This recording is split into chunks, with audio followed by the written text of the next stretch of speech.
de gobernabilidad sana, de gobernabilidad pura. Y en este espacio es justamente donde se hace posible el desarrollo de algunas prácticas que lo más lógico es que lleguen a ser eficientes para poder satisfacer las demandas que tiene la ciudadanía con respecto al Estado, organizaciones de la sociedad civil, la academia, etc. Creo que en el Ecuador es absolutamente imperante entrar en un proceso de fortalecimiento institucional a través de políticas públicas que sean solventes, que nos permita recuperar la confianza en un sistema que se encuentra lastimosamente desgastado por temas internos, sí, y también por temas externos a la Asamblea Nacional, por temas negativos que lastimosamente la han contaminado. Quizás como una observación, inclusive puede llegar a ser hasta crítica, es que es lamentable que con todo lo que está pasando en el momento, con todo este cuadro de desconfianza y de falta de credibilidad hacia la función legislativa, hasta este primer poder del Estado, como se lo llama, que se haya tenido que esperar tanto tiempo, quizás un año o más, para poder retomar este segundo debate a la ley orgánica de la función legislativa, sobre todo porque es importante poder reformar temas medulares y sobre todo en algunos casos poder tapar algunos huecos o vacíos que existen en la legislación ecuatoriana.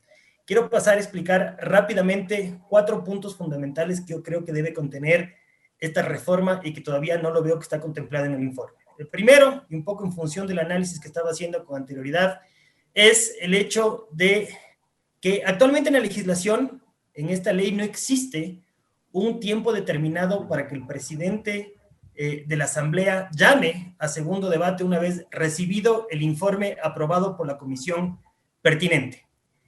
Esto, en mi criterio, no tiene un sentido muy lógico porque puede prestarse inclusive para una especie de manejos o suspicacias políticas, dado que la decisión, al final del día, quien la va a tener la última palabra para poner en discusión del Pleno de la Asamblea Nacional es justamente quien preside la Asamblea y no tiene una fecha de vencimiento, es decir, no tiene un término perentorio para que lo pueda hacer.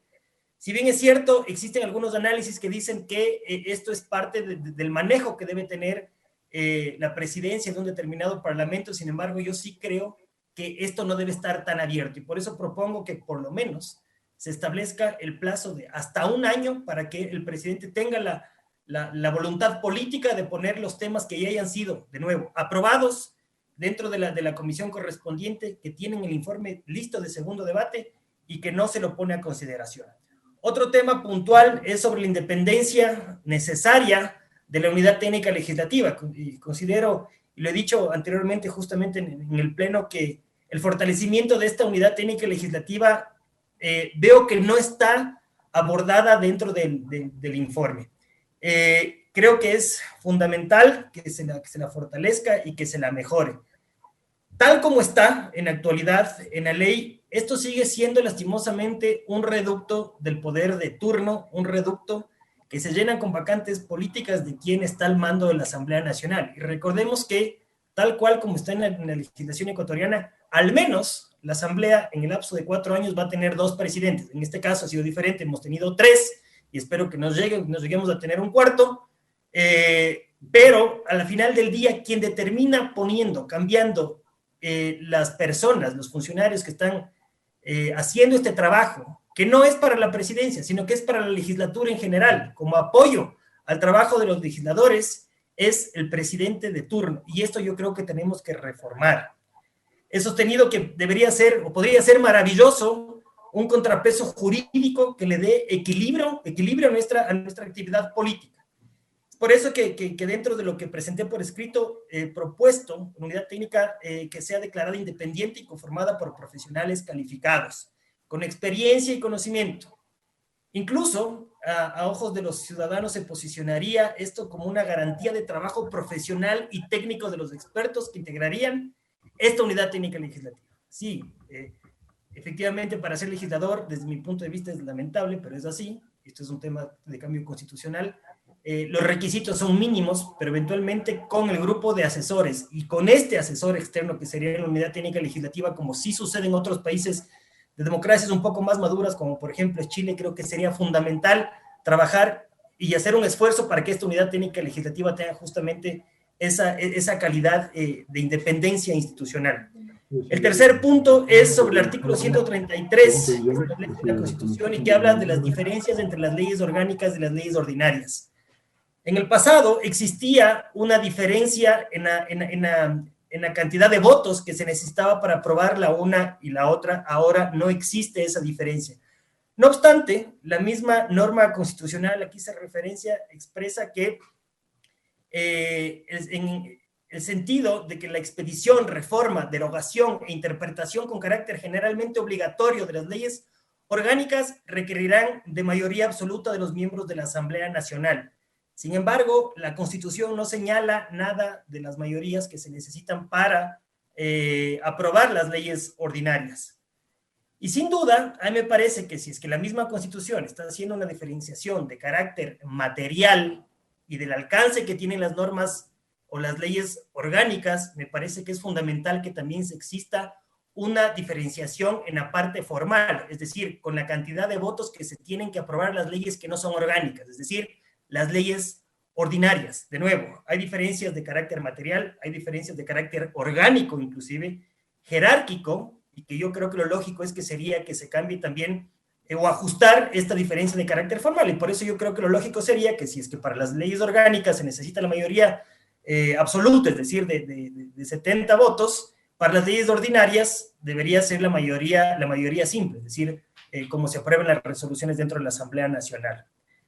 Por último, y no menos importante, y yo creo que esto es apropiado para todo el debate que estamos teniendo, sobre todo en la Comisión de Enmiendas respecto a las reformas parciales de la Constitución de la República, es imperante que nosotros establezcamos o quizás llenemos un vacío que se tiene tanto en la Constitución como en la Ley Orgánica de la Función Legislativa. El artículo 73 de la ley establece que las reformas constitucionales, ¿no es cierto? Entonces, en este contexto legal se está reformando, en el informe que presentó la Comisión de Justicia y Estructura del Estado, lo del periodo pasado. En esta reforma se vuelve a caer en el error de dejar este vacío que les voy a comentar. Este vacío tiene que ver con el número de votos necesarios para tramitar la reforma parcial a la Constitución. Como sabemos, existen tres maneras de reformar a la Constitución. Uno es el procedimiento de enmiendas, el otro es de la reforma parcial y el tercero es de la Asamblea Constituyente. En el tema de las enmiendas, la Constitución sí establece que para la aprobación de estas reformas se tiene que hacer con la mayoría calificada, es decir, con 91 votos por parte del Parlamento Nacional. Sin embargo, el artículo que habla de la reforma parcial no establece una mayoría para que se puedan aprobar las reformas parciales de la Asamblea previo a que esto pase al referéndum aprobatorio por la gente. Me parece que estamos en el momento adecuado para poder establecer esa mayoría y que no nos topemos con esta desgracia de que se hagan todos los esfuerzos dentro de la comisión, que se lleve esto al debate y que el momento que se tenga que decidir sobre la aprobación o no en el Parlamento de la reforma parcial, no sepamos con qué votar y con la cantidad, digamos, de la mayoría que se necesita en una votación, y eventualmente esto pudiese llegar a viciar un proceso tan complejo como es y necesario, como es la reforma parcial, de nuevo, previo al pronunciamiento de los ecuatorianos en las urnas. Así que, en función de esto, creo que había otra iniciativa, sin embargo, en el informe no está contemplado todavía, y creo que desde mi punto de vista lo lógico sería que se necesite una mayoría absoluta de 70 votos para que sea aprobada las reformas, y quiero explicar brevemente por qué. En el caso de las enmiendas, el procedimiento de reforma a la Constitución empieza y termina con la Asamblea, es decir, todo se da en los debates de la Asamblea y es la Asamblea quien define si es que pasan o no este tipo de reformas o enmiendas. En el caso de la reforma parcial, al ser un procedimiento un poquito más complejo, porque materialmente incluyen temas con un poquito más de profundidad, se requiere de este elemento de legitimidad que lo dan los ecuatorianos en las urnas en el referéndum aprobatorio. Es decir, el procedimiento no termina únicamente con el pronunciamiento de la Asamblea. Es por esto que yo creo que es necesario únicamente que sea a través de una mayoría absoluta. ¿Por qué no una mayoría simple? Porque sería ilógico pensar que se tome una decisión de una reforma a una constitución a través de una mayoría simple. Es decir, se podría llegar a hacer con 36 votos, lo cual sería una locura. Así que Estas son mis observaciones, presidente. Le agradezco mucho por haberme otorgado la palabra y les mando un saludo cordial a todos los estimados asambleístas. Muchas gracias.